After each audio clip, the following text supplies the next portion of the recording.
교토의 고즈넉한 골목길, 시간의 덮개가 내려앉은 목조 건물이 늘어선 풍경 속에서 사토야는 100년 넘게 그 자리를 지켜온 화과자 가게였다. 늦가을의 스산한 바람이 낡은 처마빛 풍경을 흔드는 소리만이 정적을 깨뜨리는 오후, 가게의 주인이자 5대째 가업을 잇고 있는 사토 아야코는 작업대 앞에 단정히 앉아 있었다. 쉰 중반의 나이에도 그녀의 손놀림은 젊은 시절 못지않게 섬세하고 빨랐다. 흰 고깔 모양의 반죽 위에 붉은 팥소를 정갈하게 올리고 대나무 주걱으로 섬세하게 모양을 다듬는 그녀의 눈빛은 깊은 집중력으로 빛났다. 완성된 국화 모양의 내리키리는 마치 살아있는 듯 섬세한 아름다움을 뽐냈다. 그녀에게 화과자를 만드는 일은 단순한 생업이 아니었다. 그것은 가문의 역사이자 그녀 자신의 삶 그 자체였고 계절의 변화와 자연의 아름다움을 담아내는 예술 행위였다.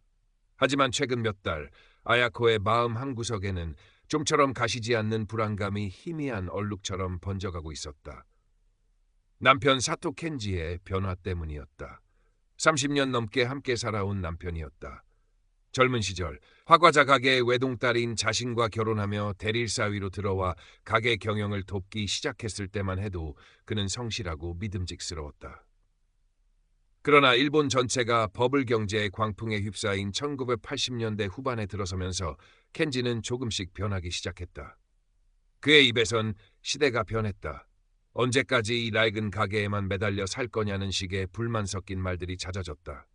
퇴근 시간이 불규칙해졌고 주말이면 사업상 중요한 약속이라며 값비싼 양복을 차려입고 나가는 일이 잦았다. 예전에는 거들떠보지도 않던 고급 시계나 외제차 카탈로그를 뒤적이는 모습도 눈에 띄었다. 아야코는 애써 그 변화를 외면하려 했다. 시대가 하수상하니 남편도 잠시 흔들리는 것이리라 곧 제자리로 돌아올 것이라 믿고 싶었다. 그녀는 자신의 일에 더욱 몰두했다. 가게는 여전히 성업 중이었고 교토뿐 아니라 전국 각지에서 사토야의 화과자를 찾는 발길이 끊이지 않았다. 그러나 불안감은 마치 작업대 구석에 쌓이는 팥앙금처럼 조금씩 그러나 확실하게 그녀의 마음을 잠식해 들어왔다. 스승님, 잠시 드릴 말씀이 있습니다. 어느 날 오후 가게 문을 닫을 준비를 하던 아야코에게 젊은 제자 야마모토 카이토가 조심스럽게 말을 걸어왔다. 10년 가까이 아야코 밑에서 묵묵히 기술을 배우고 있는 성실한 청년이었다. 그의 얼굴에는 평소와 다른 망설임과 걱정이 서려 있었다. 무슨 일인가, 카이토군?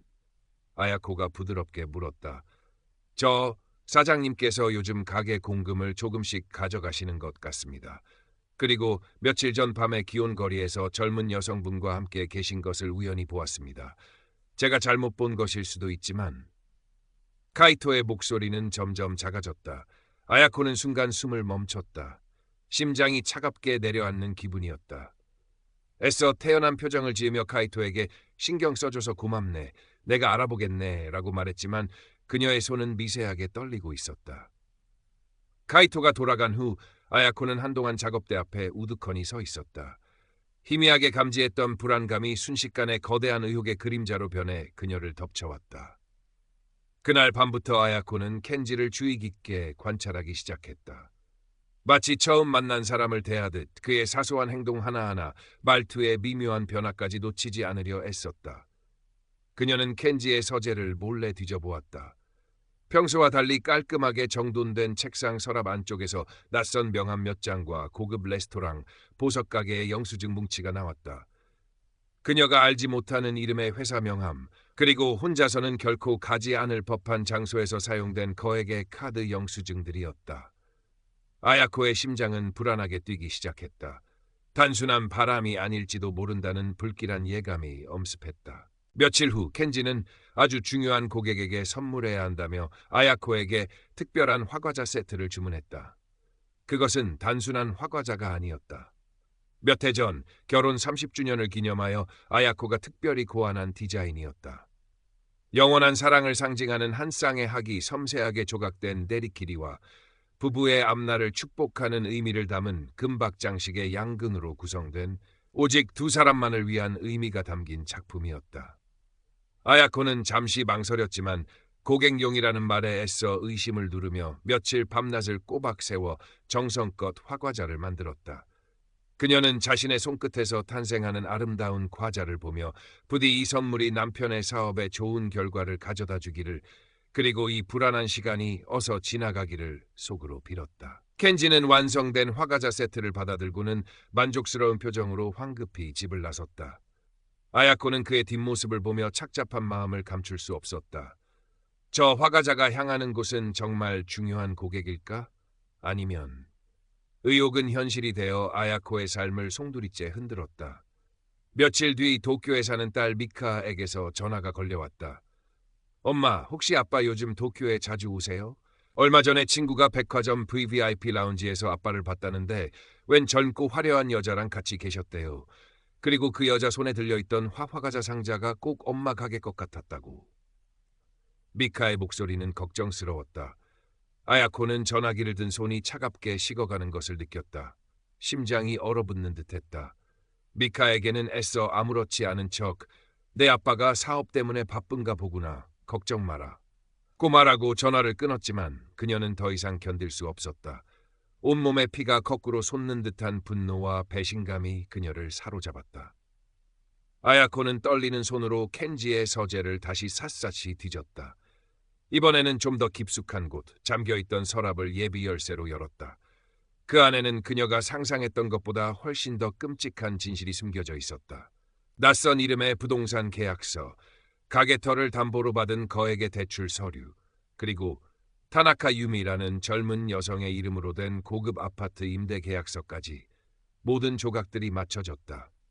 켄지는 단순한 바람을 피우는 것이 아니었다. 그는 가게 자금을 횡령하고 아야코 몰래 가문의 재산인 가게터까지 담보로 잡아 거액의 빚을 졌으며 모든 것을 처분하고 젊은 애인과 함께 새로운 삶을 시작할 계획을 세우고 있었던 것이다. 그리고 그 증거들 사이에 마치 아야코를 조롱하듯 접혀있는 잡지 한 페이지가 있었다. 화려한 파티를 소개하는 가십 기사였다. 그 속에는 값비싼 드레스를 입고 샴페인 잔을 든 채 교태롭게 웃고 있는 타나카 유미라는 여자의 사진이 실려 있었다. 그리고 그녀의 옆에는 아야코가 며칠 밤을 새워 만들었던 부부의 영혼을 상징하던 바로 그 학 모양의 화과자 세트가 놓여 있었다. 자신의 영혼을 담아 만든 예술 작품이 자신의 삶을 배신하는 증거물로 버젓이 전시되어 있는 광경 앞에서 아야코는 무너져 내렸다. 뜨거운 눈물이 뺨을 타고 흘러내렸다. 그것은 슬픔의 눈물이라기보다는 자신의 삶과 예술이 송두리째 모독당한 것에 대한 처절한 분노와 참담함의 눈물이었다. 수십 년간 쌓아올린 신뢰와 사랑, 그리고 자신의 모든 것이 한순간에 더럽혀지고 부정당한 기분이었다. 아야코는 눈물을 닦고 일어섰다. 그녀의 눈빛은 더 이상 슬픔이나 혼란에 젖어 있지 않았다. 차갑고 단단한 결의가 그 자리를 대신하고 있었다. 그녀는 더 이상 남편의 아내로서가 아니라 사토야의 주인이자 자신의 삶을 지켜야 하는 한 사람의 장인으로서 이 상황을 마주하기로 결심했다. 그녀는 조용히 서류들을 원래 자리에 돌려놓았다. 아직은 때가 아니었다. 켄지가 자신의 계획이 탄로났다는 것을 알아서는 안 되었다. 그녀에게는 시간이 필요했다. 켄지의 배신을 입증할 더 확실한 증거를 모으고 이 싸움에서 자신의 소중한 것을 지켜낼 방법을 찾아야 했다. 밤이 깊어가고 있었지만 아야코의 정신은 그 어느 때보다 또렷하게 깨어 있었다. 그녀는 작업실로 내려가 묵묵히 팥소를 적기 시작했다. 규칙적으로 나무 주걱이 냄비 바닥을 긁는 소리만이 어둠 속에서 울려 퍼졌다. 그 소리는 마치 앞으로 닥쳐올 폭풍 전야의 고요함처럼 느껴졌다. 다음 날부터 아야코는 겉으로는 평소와 다름없이 행동했다. 여전히 정성껏 화과자를 만들고 손님들을 맞이했으며 켄지에게도 온화한 미소를 보였다. 하지만 그녀의 내면은 치밀하게 움직이고 있었다. 그녀는 젊은 시절부터 집안의 자문 변호사를 맡아온 노련한 변호사 야마시타 씨를 은밀히 만났다. 야마시타 변호사는 아야코가 내민 서류들을 꼼꼼히 검토한 후 깊은 한숨과 함께 안타까움과 분노가 뒤섞인 표정을 지었다. 사모님, 이건 명백한 배임 및 횡령, 그리고 사기 대출에 해당될 수 있습니다. 켄지 씨가 가게 명의와 사모님 인감까지 도용했을 가능성이 높습니다. 타나카 유미라는 여성에 대해서도 좀 더 알아볼 필요가 있겠습니다. 아야코는 야마시타 변호사의 도움을 받아 켄지의 불법 행위에 대한 증거를 체계적으로 수집하기 시작했다.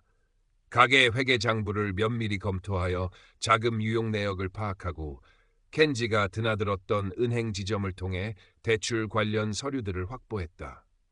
동시에 변호사는 사람을 고용하여 타나카 유미의 뒷조사를 진행했다. 예상대로 그녀는 켄지의 재산, 실제로는 아야코의 재산을 노리고 접근한 소위 꽃뱀에 가까운 여자였다. 이미 비슷한 수법으로 여러 남자를 거쳤다는 소문도 들려왔다.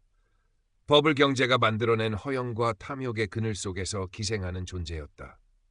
모든 증거가 확보되자 아야코는 마지막 대면을 준비했다. 그녀는 딸 미카에게는 차마 이 모든 추악한 진실을 알릴 수 없었다. 하지만 딸에게 물려주어야 할 소중한 가업과 삶의 터전을 지키기 위해서라도 그녀는 물러설 수 없었다. 그녀는 더 이상 상처받은 아내가 아니었다. 그녀는 분노를 차분함으로 다스리고 슬픔을 강인함으로 승화시킨 사토야의 주인이었다. 결전의 날 저녁, 아야코는 켄지에게 중요하게 상의할 일이 있으니 일찍 들어오라고 차분하게 말했다. 아무것도 모르는 켄지는 평소처럼 술 냄새를 살짝 풍기며 느지막이 귀가했다. 아야코는 그를 가게 안쪽에 마련된 작은 타실로 안내했다. 정갈하게 꾸며진 타실에는 아야코가 직접 만든 국화 모양의 화과자와 따뜻한 말차가 준비되어 있었다. 무슨 일이야?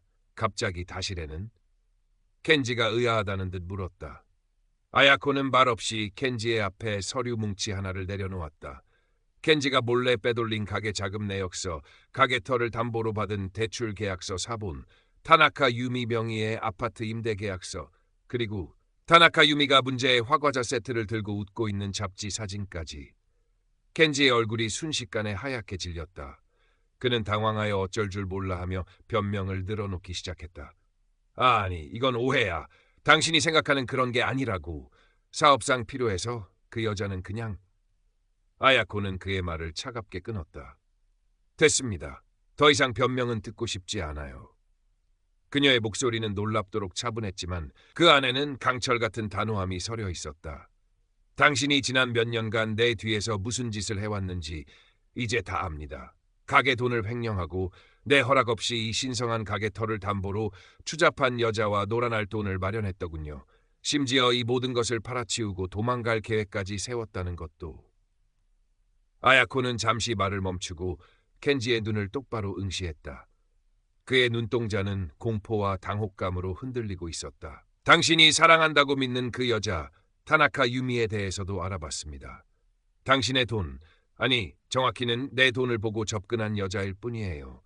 당신이 빈털터리가 되면 언제든 당신을 버리고 떠날 겁니다. 켄지는 아무 말도 하지 못했다. 그의 입술이 파르르 떨렸다. 아야코는 마지막 서류를 그의 앞에 내밀었다. 야마시타 변호사가 작성한 법적 조치 검토 의견서였다. 당신 앞에는 이제 두 갈래 길이 있습니다. 아야코의 목소리는 얼음장처럼 차가웠다. 지금 당장 당신이 저지른 모든 잘못을 인정하고 당신이 만든 빚과 함께 이 집에서 내 인생에서 조용히 사라지세요. 그러면 최소한의 자비로 이 일을 법적으로 문제 삼지는 않겠습니다. 당신 가문의 이름에 먹칠을 하고 싶지는 않으니까요. 하지만 만약 당신이 계속해서 발뺌하거나 내 제안을 거부한다면 이 모든 증거를 가지고 당신을 배임, 횡령, 사기 혐의로 고소할 겁니다. 당신은 교토 바닥에서 얼굴도 들고 다니지 못하게 될 뿐 아니라 감옥에 가게 될 수도 있어요. 아야코의 눈빛에는 더 이상 미련이나 연민은 찾아볼 수 없었다. 오직 자신의 산과 소중한 것을 지키겠다는 확고한 의지만이 빛나고 있었다. 그녀는 30년 넘게 함께한 남편에게 일말의 동정심도 느낄 수 없었다. 자신의 영혼과도 같은 화과자를 모독하고 가문의 역사가 깃든 가게를 팔아넘기려 한 배신자를 용서할 수는 없었다. 켄지는 완전히 무너져 내렸다. 그는 다다미 바닥에 주저앉아 고개를 떨구었다. 그의 어깨가 가늘게 떨리고 있었다. 한때는 나름대로 풍채 좋았던 남자의 모습은 온데간데 없고 탐욕과 어리석음으로 인해 모든 것을 잃게 된 초라한 중년 남자의 잔해만이 남아있었다. 아야코, 내가 잘못했어. 제발. 그의 목소리는 거의 울음에 가까웠다. 하지만 아야코는 미동도 하지 않았다. 그녀는 조용히 일어나 다실 문을 열었다. 나가세요. 다시는 내 앞에 나타나지 마세요. 그것이 그녀가 남편에게 건넨 마지막 말이었다. 켄지는 비틀거리며 일어나 다시를 나섰다. 그의 뒷모습은 너무나도 초라하고 무기력해 보였다. 아야코는 그가 완전히 집 밖으로 사라질 때까지 미동도 않고 서 있었다. 켄지가 떠난 후 깊은 정적이 다시를 감쌌다. 아야코는 천천히 다기들을 정리했다. 그녀의 손길은 여전히 침착하고 정갈했지만 마음속 깊은 곳에서는 격렬한 폭풍우가 지나간 듯한 피로감과 함께 마침내 자신의 삶을 되찾았다는 안도감이 교차했다. 시간이 약이라는 말은 절반만 맞았다. 켄지가 떠난 후에도 아야코의 마음속 상처는 쉽게 아물지 않았다. 문득문득 떠오르는 과거의 행복했던 기억들과 배신감의 잔재가 그녀를 괴롭혔다. 하지만 그녀는 슬픔에 잠겨 있을 수만은 없었다. 그녀에게는 지켜야 할 가게와 그녀를 믿고 따르는 제자 카이토, 그리고 멀리서나마 자신을 응원하는 딸 미카가 있었다.